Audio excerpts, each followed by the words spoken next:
bénissons l'Éternel des armées, le Dieu glorieux, bien-aimé, qui a permis que ce midi, nous soyons encore connectés sur cette chaîne de grâce.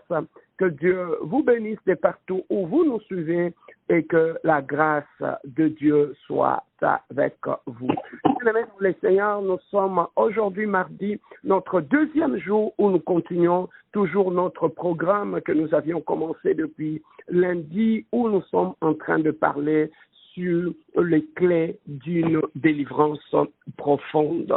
Bien-aimés dans le Seigneur, nous avions dit pendant ces 3 jours, lundi, mardi, mercredi, nous allons, bien-aimés, prier pour demander pardon à Dieu. Nous avions dit, parmi les éléments qui peuvent faciliter ta délivrance, ça veut dire une repentance sincère. Voilà pourquoi nous sommes au deuxième jour. Nous allons continuer toujours dans cette vision-là. Nous allons apprendre quelque chose d'autre aujourd'hui. Nous sommes dans le livre d'Ésaïe, chapitre 59, versets 1 à 3. Ésaïe 59, 1 à 3 nous dit ceci. Non, la main de l'Éternel n'est pas trop courte pour sauver, ni son oreille trop dure pour entendre.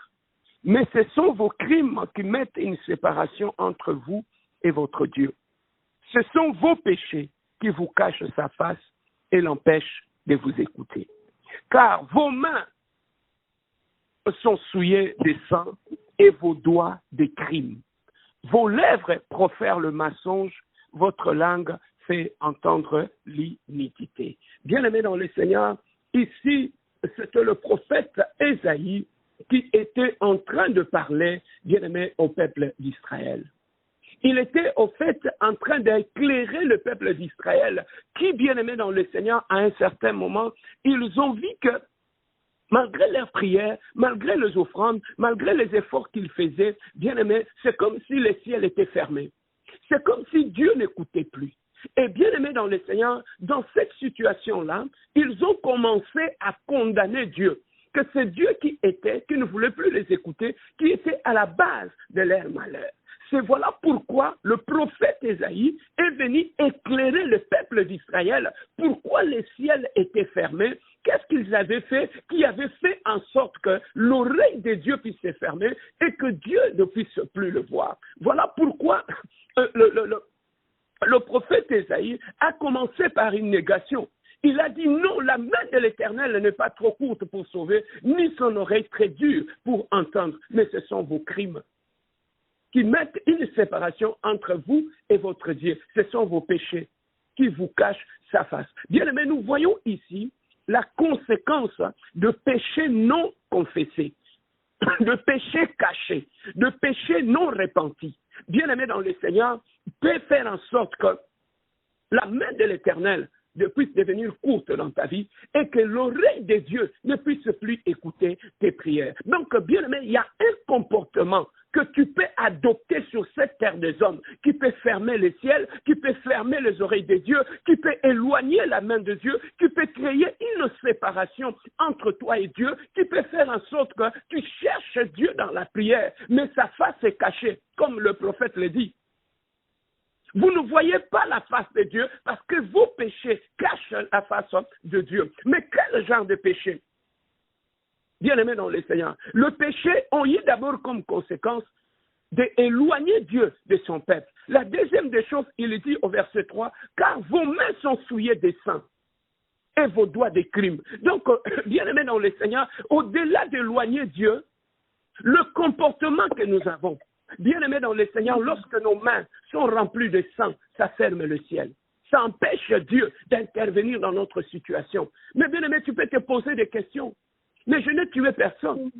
Mais comment mes mains sont souillées? Bien-aimé, le seul fait que nous faisons, les intentions que nous avons par rapport à nos frères, par rapport à nos sœurs, les paroles que nous sortons de nos bouches, de mauvaises paroles, peuvent tuer notre frère, peuvent tuer notre sœur, peuvent tuer des gens qui sont là tout autour de nous. La méchanceté que nous exorçons, bien-aimé, peuvent tuer des gens tout autour de nous. Voilà comment notre ciel peut être fermé. Il dit, et vos doigts sont remplis de crimes. Mais il va plus loin, il dit, vos lèvres profèrent de mensonges. Bien-aimé, j'ai compris à partir de cette exhortation que la façon que tu gères ta bouche peut fermer ton ciel. Tu peux aller à l'église, tu peux prêcher, tu peux prier, tu peux faire tout ce que tu peux faire.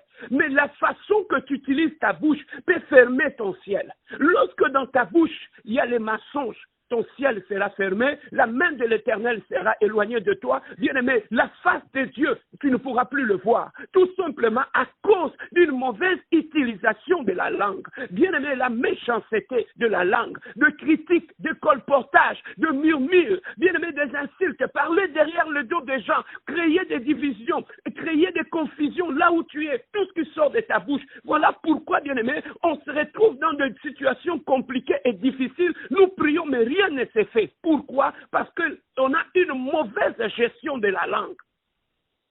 Notre langue, bien-aimé, n'est pas associée à la sagesse.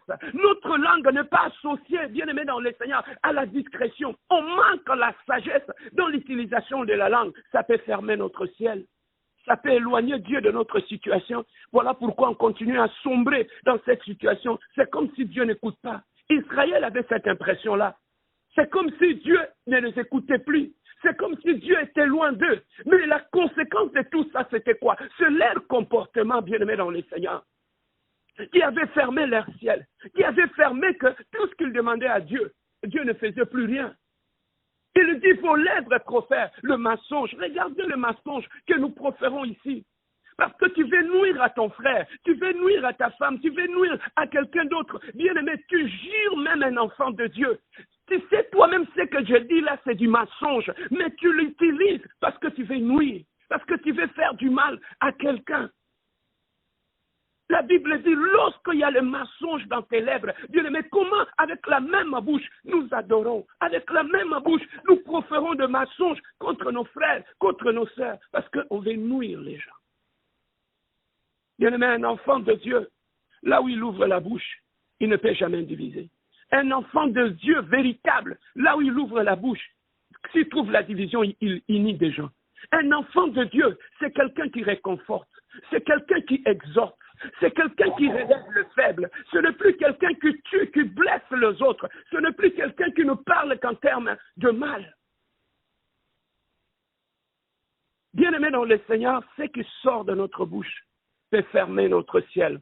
Il dit, votre langue fait entendre l'iniquité. C'est que, bien-aimé, le péché de la langue peut te maintenir dans l'état où tu es maintenant. Voilà pourquoi aujourd'hui, bien-aimé, nous allons encore prier. Nous allons encore prier, bien-aimé, dans le Seigneur. J'ai compris une chose, que notre comportement a un impact direct sur nos prières. L'utilisation de notre langue a un impact direct sur l'exaucement de nos prières. Bien-aimé, ces gens-là, tout ce qu'ils avaient fait avait fini par éloigner Dieu de leur vie. C'est que, bien-aimé, tu peux aller à l'église, tu peux tout faire, mais ton comportement de chaque jour peut éloigner Dieu de ta vie. Beaucoup de chrétiens que tu vois ici, bien-aimé, ils ont manifesté une vie telle que, bien-aimé, Dieu ne les écoute plus. Dieu ne les exauce plus. L'oreille de Dieu est fermée. La main de Dieu n'intervient plus dans leur situation à cause de leur péché. Bien-aimé, l'échec dans la vie, ce n'est pas seulement notre fondement. Ce n'est pas seulement les démons qui nous attaquent. Ce n'est pas seulement les gens qui nous attaquent. Mais bien aimé, la cause de nos échecs dans la vie, c'est aussi le comportement que nous menons devant Dieu. Le comportement que j'appelle le comportement des adorateurs de l'autel de Caïn. Des gens qui sont prêts à se tenir devant Dieu, mais tout en faisant du mal à leurs frères. Je me pose toujours cette question. Comment tu peux te tenir devant un Dieu d'amour et faire du mal à tes frères, à tes sœurs, à ta femme, à ton mari? Comment on peut se tenir devant un Dieu d'amour, mais proférer les mensonges dans sa bouche pour nuire aux autres?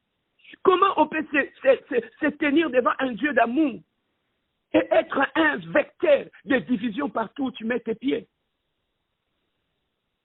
Bien-aimé dans le Seigneur, Ésaïe dit au peuple d'Israël, non, la main de l'Éternel n'est pas trop courte pour vous sauver, ni son oreille très dure pour vous écouter. C'est que la main de l'Éternel, lorsque tu pries sincèrement, la main de l'Éternel peut te sauver.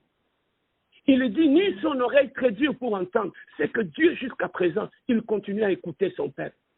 Mais maintenant, il invoque la conséquence qui a fait que la main de l'Éternel n'agissait plus, Dieu n'écoutait plus. Il dit au verset 2, mais ce sont vos crimes qui mettent une séparation entre vous, votre Dieu. Ce sont vos péchés qui vous cachent la face de Dieu.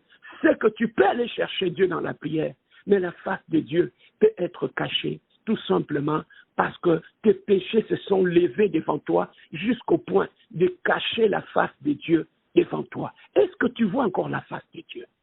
Regarde ton comportement, tu comprendras. Regarde la relation que tu as avec ton frère, ta sœur dans l'église, avec ta femme, avec ta belle famille, avec, bien aimé, ta propre famille. Regardez les comportements, les décisions que tu prends. Tu vas comprendre pourquoi. Jusqu'aujourd'hui, malgré tes jeûnes et tes prières, rien ne s'est fait dans ta vie. Rien ne s'est fait dans ta vie. Tout simplement, la cause est où il y a encore de péchés qui éloignent Dieu dans notre vie. Bien aimé, des décisions que nous prenons peuvent éloigner Dieu de notre vie. Il y a ces comportements que nous manifestons peuvent éloigner Dieu de notre vie. Il y a des gens, bien aimés, dans leur comportement, ils ont déjà chassé Dieu, ça fait longtemps. Dieu n'est plus là. Bien aimé, Marie et Joseph, ils étaient dans les temples avec l'enfant Jésus. Ils sont sortis, ils ont marché plus de 3 jours. Ils ne se rendaient même pas compte que Jésus n'était pas avec eux. Jésus était resté au temple. Il y a beaucoup de gens bien-aimés qui continuent à marcher aujourd'hui, qui continuent à aller à l'église, à prêcher, à servir Dieu, mais alors que le Dieu de leur vie est resté dans le temple. Ils marchent seuls, sans Dieu. Et des gens qui marchent seuls, sans Dieu, deviennent un problème pour eux-mêmes et pour les autres. Voilà pourquoi ce midi, j'aimerais encore t'amener dans une prière de repentance où nous voulons nous repentir devant Dieu. Bien-aimé, regardez ta langue, combien de gens qui ont été blessés. Regardez ta langue, combien ta femme a été détruite. Regardez ta langue, ma sœur, combien de fois tu as proféré des mensonges. Regardez combien tu as pris de mauvaises décisions pour nuire aux autres avec le nom de l'Éternel dans ta bouche. Voilà pourquoi j'aime toujours le dire, celui qui a le nom de Dieu dans sa bouche doit s'éloigner du mal. Parce que si tu ne t'éloignes pas du mal, Dieu, on ne le mélange jamais avec le mensonge. On ne le mélange jamais avec le colportage et les critiques. Tu dois faire un choix, comme son serviteur avait dit, moi et ma maison, nous servirons l'Éternel. Bien aimé, ce midi, nous allons encore aller nous repentir devant Dieu. Le seule voie qui peut nous donner encore accès au visage de Dieu, à la face de Dieu, c'est la repentance sincère. Bien-aimé, aujourd'hui, c'est ta repentance qui fera que ta restauration puisse commencer. C'est ta repentance sincère qui fera en sorte que ton ciel soit encore ouvert et que tu puisses encore avoir accès à la grâce de Dieu. Voilà pourquoi j'ai dit, la repentance, le pardon de péché est une clé pour une délivrance sincère. Bien-aimé, nous allons nous repentir encore devant Dieu avec l'évangéliste Hervé Longo qui va nous conduire dans ces programmes de prière où nous voulons encore répandre nos cœurs ce midi. Comme nous l'avons dit, pendant 3 jours, nous serons devant Dieu en train de pleurer, implorer la grâce de Dieu. Moi aussi, je suis pécheur. Je suis aussi dans la prière. Implorer la grâce de Dieu sur ma vie, sur ma famille, sur ma maison, parce qu'il y a encore des choses qui peuvent éloigner Dieu de ma maison. Nous allons prier.